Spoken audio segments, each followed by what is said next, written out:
कि वो इस न्याय पत्र के विषय में कुछ इस पर प्रकाश डालें, आपसे चर्चा करें।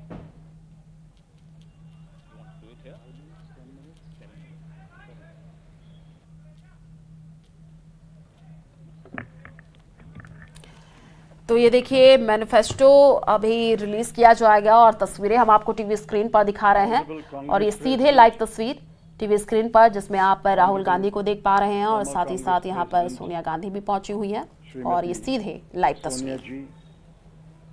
Honourable former Congress president Shri Rahul ji, general secretary Shri KC. Venugopal, members of the Congress Working Committee, senior leaders of the Congress,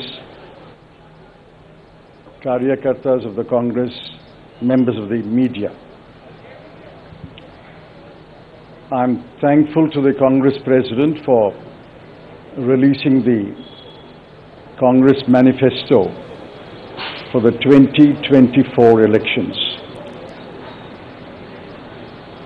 Earlier, the draft Congress Manifesto was thoroughly discussed in the Congress Working Committee. The recommendations of the members of the Congress Working Committee were taken into consideration, and with the final approval of the Congress President, some changes were made to the draft manifesto, and what we have today is the final manifesto approved by the Congress Working Committee and the Congress President. The broad theme of the manifesto is justice. Every aspect of justice has been threatened, weakened, diminished, and in some cases denied in the last 10 years, especially in the last 5 years. Members of the media will recall that in 2019, we had warned of what is likely to happen between 2019 and 24 should the BJP come back to power. We were not soothsayers, but we were active workers on the ground who could sense what was happening in this country.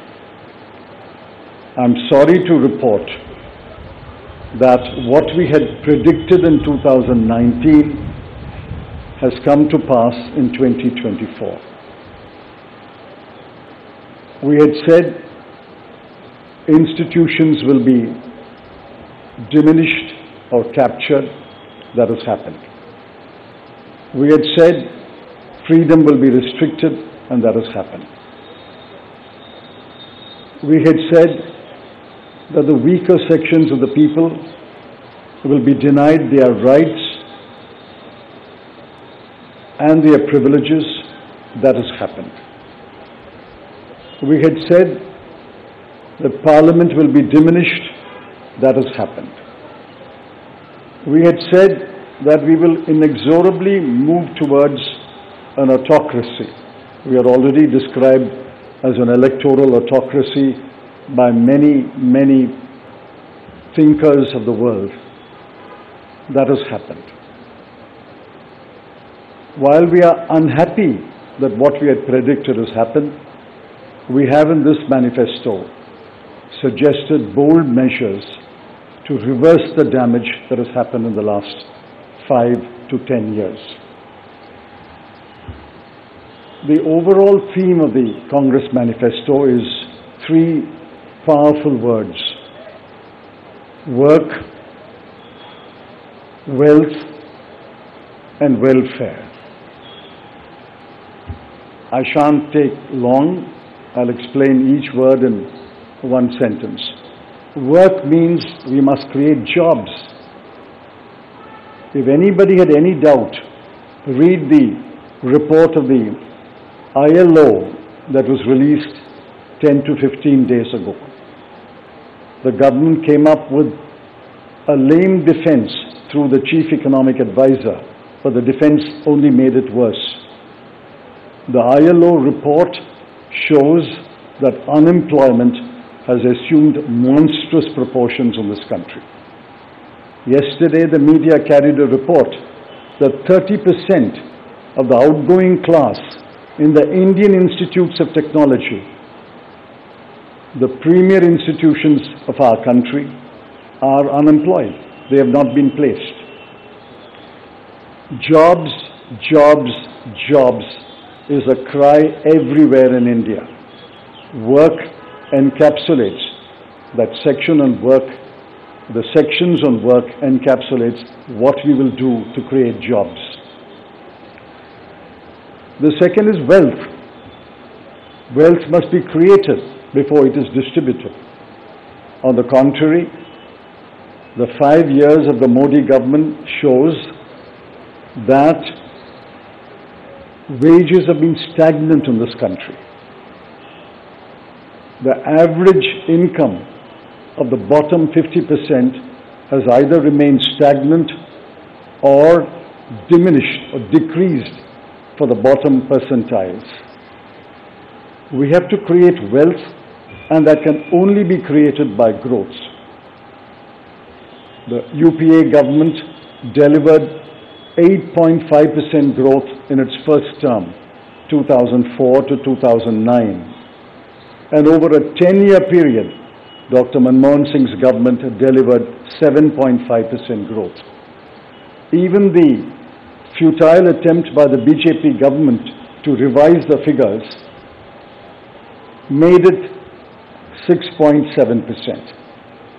But over the last 10 years, the average growth is only 5.8, and if you count the year that ended on 31st March, given the inflated figures, it will still be 5.9. The difference between 7.5 and 5.9 may appear to be trivial, 1.6%, but it's not a trivial difference. It is a difference that makes between a moderately slowing economy and a robust economy. So the second broad theme is wealth.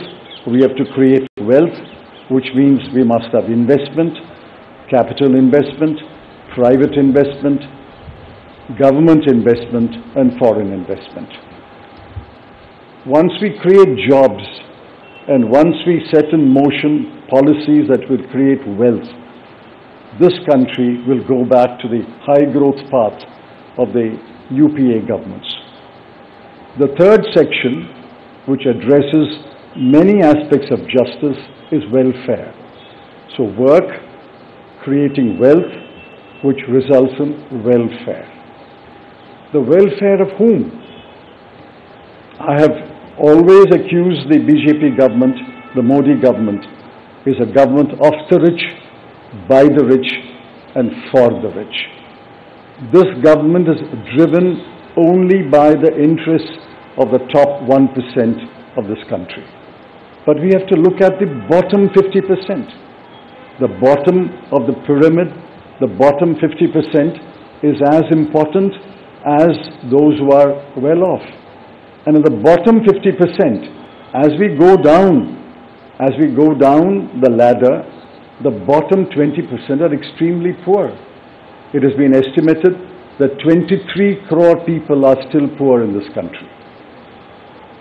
UPA government lifted 24 crore people out of poverty, and we promise that if the Congress or a Congress-led government comes to power in